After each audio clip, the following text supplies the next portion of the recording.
Easy to think of this dedication as of a new collection of markers and memorials as simply that.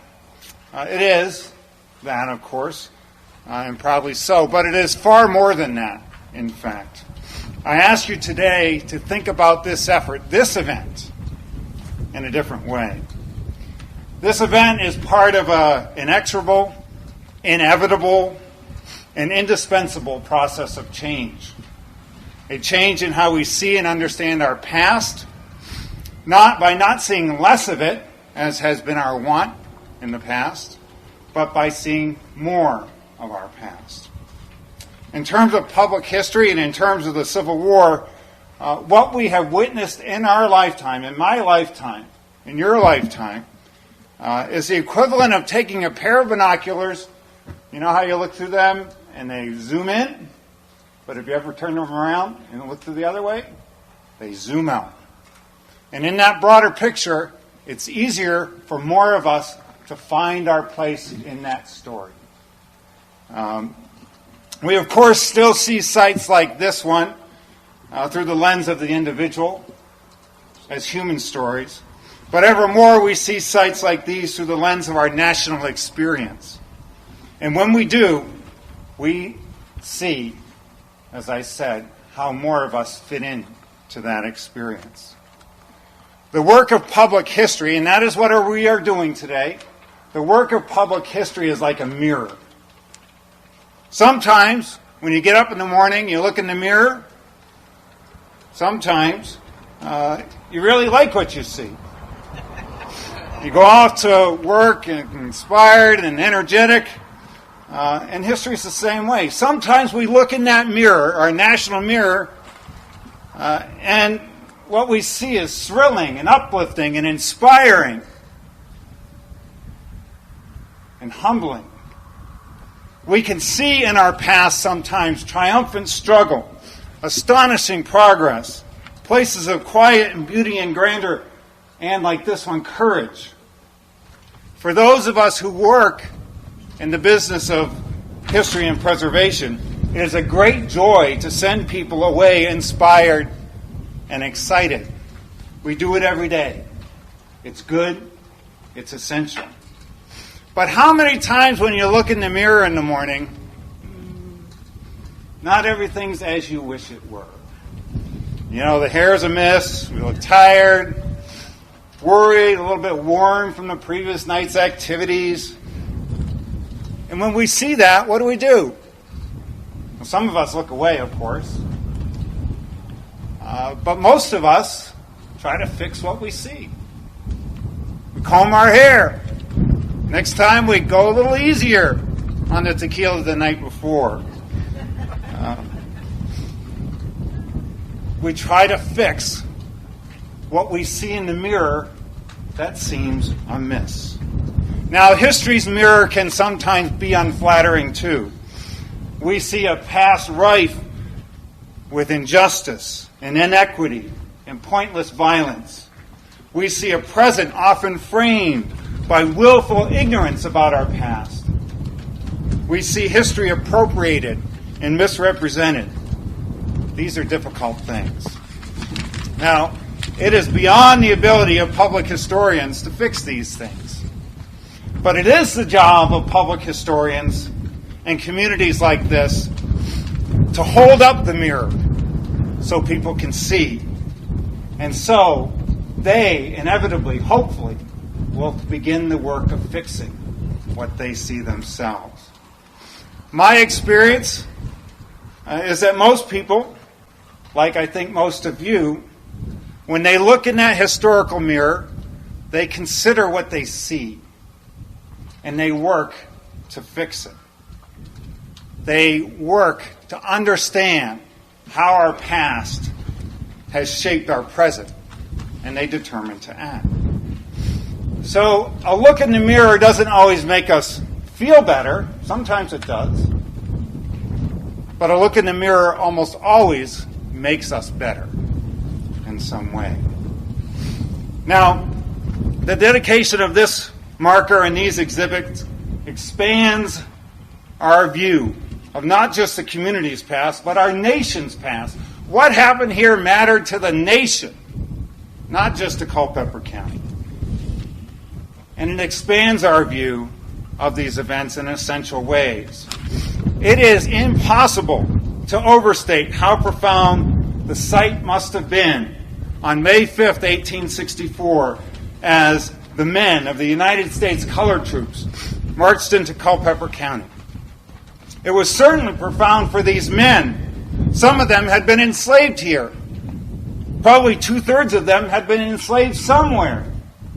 And now they fought for freedom, sensing that the freedom of others, the freedom of all, would transform the nation.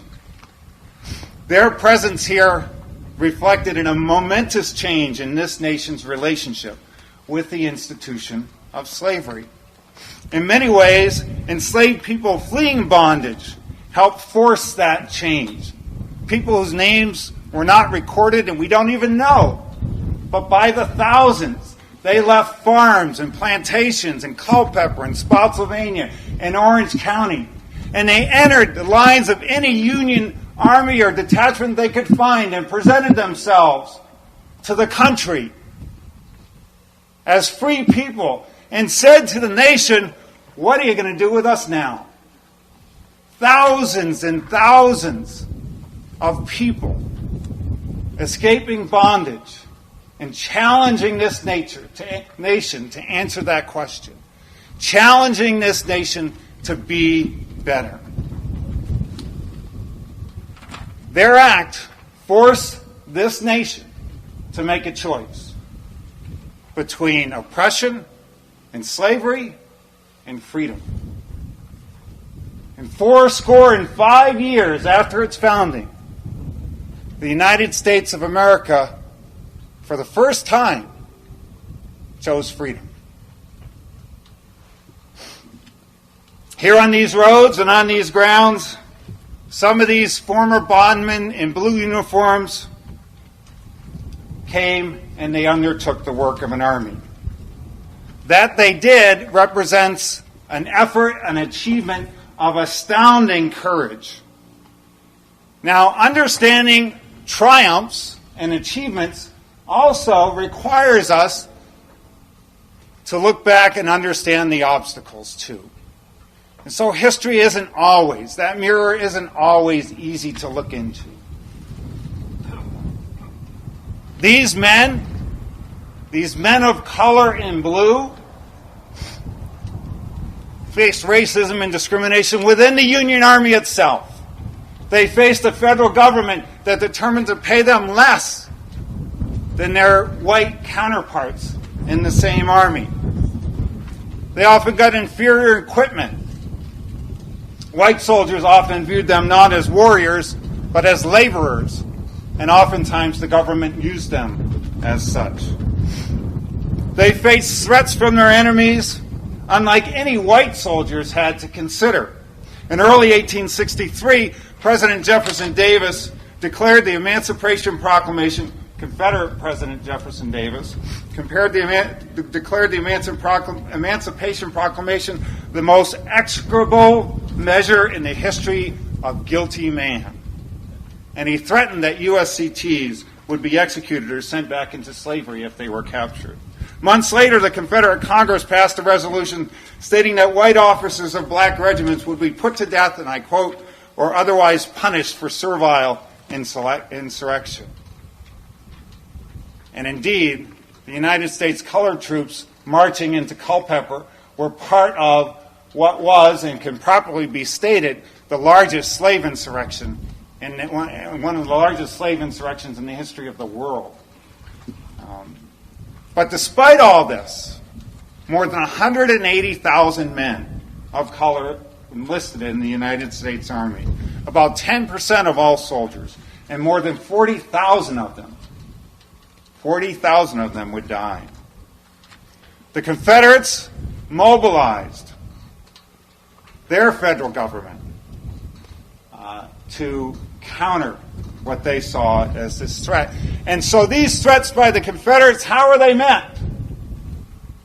They actually began to mobilize the federal government to protect these soldiers. In the summer of 1862, Lincoln issued an order that stated that any rebel soldier, any black soldier who was killed would be met by a rebel soldier receiving a like fate.